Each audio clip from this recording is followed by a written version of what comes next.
Hello, and welcome to this episode. So happy to have you here. So, today I want to talk with you about this concept of intuition and how we have a tendency to confuse our intuition with self doubt and fear and limiting beliefs. So, I'm going to expand on that. Many of us have these intuitive nudges or visions or some type of knowing that we are meant for more, or that there's a specific project that we want to create, or a certain destination that we want to go to. We feel it as an urge, we feel it as an inner desire, but we can also experience it as an intuition. We can have a vision, like I said. We can have, if you don't know the five clairs, the clairsentience, clairvoyance, clairaudience, claircognizance, and I can never say the fifth one. It's like smelling and tasting. I think it's like Clairgustance, something like that. So you have a bad taste in your mouth about something, right? Or follow your nose because the nose knows.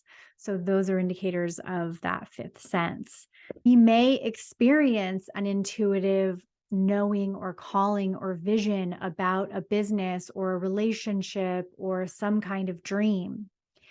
And one of the things that I see with my clients and students, and I've definitely experienced it with myself, is that I'll have this vision and then I'll have doubts about it or fears about it, or something will get in the way.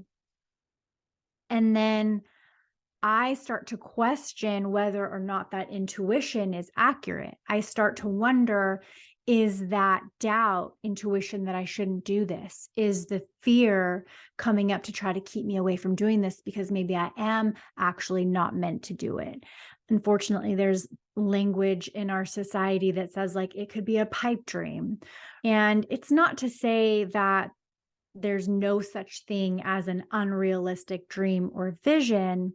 I don't mean to totally doubt reality, but I think more often than not, when you have a vision, when you have a dream, when you have a sense or a desire about something, that is real. There's a reason that that's coming up. There's a reason you have that vision for that business. There's a reason you have a desire or an idea for that book.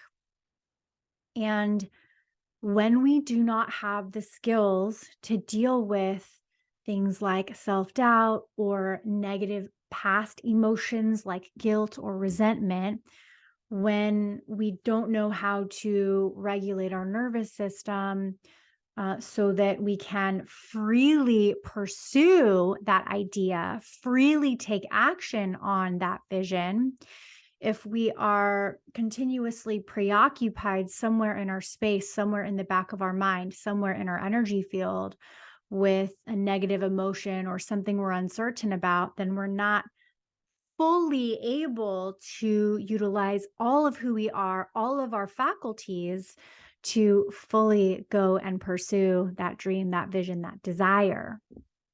And I wanted to speak to that today because if you're a human being, you probably have had a moment like this. And I find that it could be that, do you even allow yourself to get to where you'll even allow yourself to experience the desire? Have you allowed the doubt and the fear to take over so much that it's now suppressed your ability to even acknowledge or be with your desire or your dream or your vision or your intuition for that matter?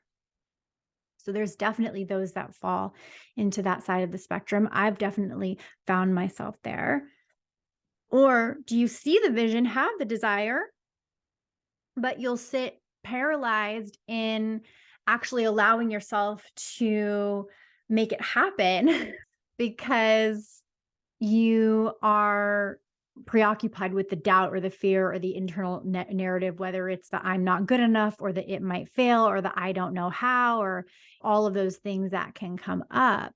And again, if you hadn't considered this before, that, hey, maybe the intuition is right on, maybe the desire is right on, and actually what's going on is subconscious programming that is on autopilot that actually has nothing to do with you and actually has nothing to do with your desire or your dream. It's just negative subconscious programming that you inherited from your caregivers, that you inherited from past experiences, that your mind or your brain just sort of automatically decided that was how it was going to cope with something in the past, that your society taught you to believe, that your culture taught you to believe.